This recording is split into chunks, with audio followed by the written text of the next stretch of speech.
in the kitchen. Fresh. Fresh. G'day, welcome to the show. Today, we're going to really dispel a few little myths by starting off making sushi the easy way.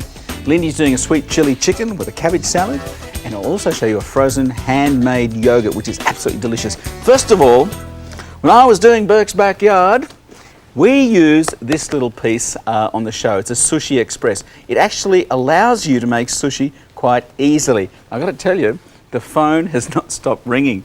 Japan, everywhere. They're just like, how do you do that stuff? So anyway, we're going to tell you how to get one of these, and I'll show you how to use it. First of all, to make sushi, you have to make the sushi rice. You know that sushi is the rice with the other ingredients attached to the rice sitting on top. It's not the raw fish, that's sashimi. The rice. Australia makes a very, very fantastic Japanese style rice, and here's one of the many brands that you can find. In fact, these are being exported to Japan. Very good, high quality.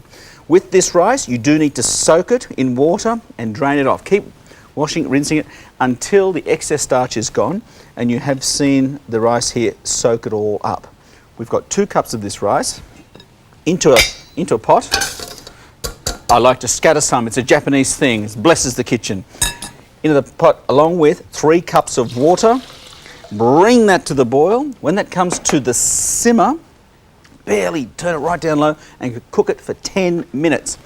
After 10 minutes, you then take a clean tea towel, you switch the heat off, and you sit this there, put the lid back on, and give that 15 minutes. What happens there is the excess moisture is absorbed into the tea towel.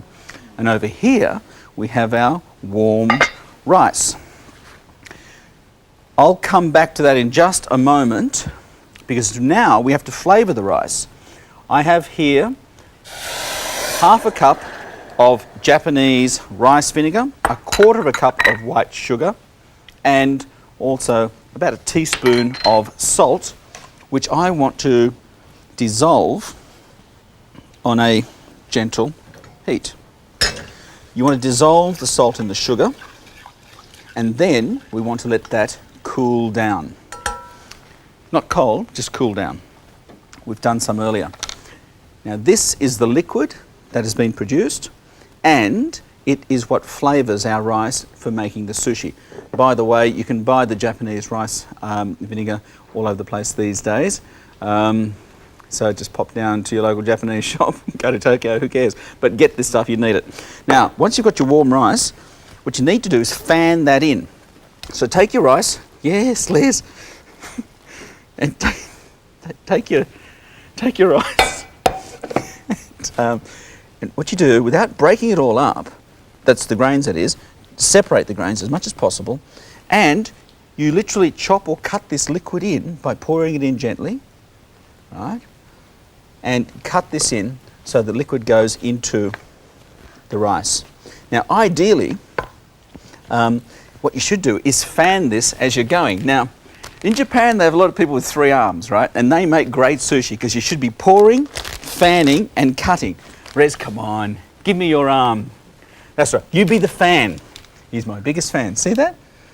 Could have washed your fingernails, Les. Anyway, so pour that in and cut as you go. And if you could do that, the other thing is you can replace Les with a machine. You can actually buy a fan and do this. You've been replaced by a machine. And you can actually buy a fan and do it, and that just gives you a better texture to the rice. But all of this goes in. You should really take your time with this. And traditionally, in Japan, they take their time doing this and fanning it in a bit at a time, and they do it in a cedar box. So what happens is the actual rice, any excess moisture, is absorbed through the box as well. Once you've made your sushi rice, you then cover it with a tea towel and use it. Don't let it get chilled because you can't reheat it successfully. What you make is what you eat. Here's a fun bit. Now, I have to give the sheets. I'll show you the ones I've got. These here, these are nori sheets, right? And you can buy them everywhere. Again, Tokyo is an absolute special. You take these are roasted seaweed sheets, and you put the shiny side down, because that's the presentation. And here it is, folks. Dun, dun, dun, dun, dun. The Sushi Express.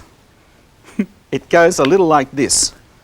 You put that in the middle of your sheets, and best to have wet hands, as my German friend, and then you pick up some of this rice and you pack it into this. It takes many years to learn how to roll sushi successfully, or you can buy a Sushi Express. Once you've done that rice, you then put the filling. I'm going to have to go until we finish this. You can do that. Oh, I'm sorry. You can put some wasabi along there if you wish. The wasabi is really nice. It's Japanese horseradish. Raw fish. You can keep building it up. I just want to show you this technique. Then you put this on top again. The next amount of rice. I'm rushing this, so it's a little bit messy. Ordinarily it'd be just like in Japan. Then wipe your fingers. Wet the top of the Sushi Express. Place that on and press it down fairly tight. While you're pressing it down, you lift it up. Remember to take the top off because it's really tough to chew. And there you go.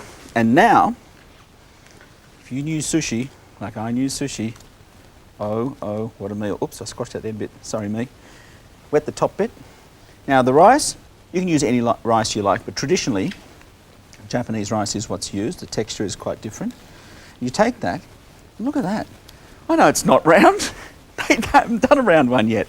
Slice that with a wet tipped knife, and you have, hopefully, some sushi in the center. Okay, oh, it's been. You get that from www.sushiexpress.com.au. Don't ring us. Sushi.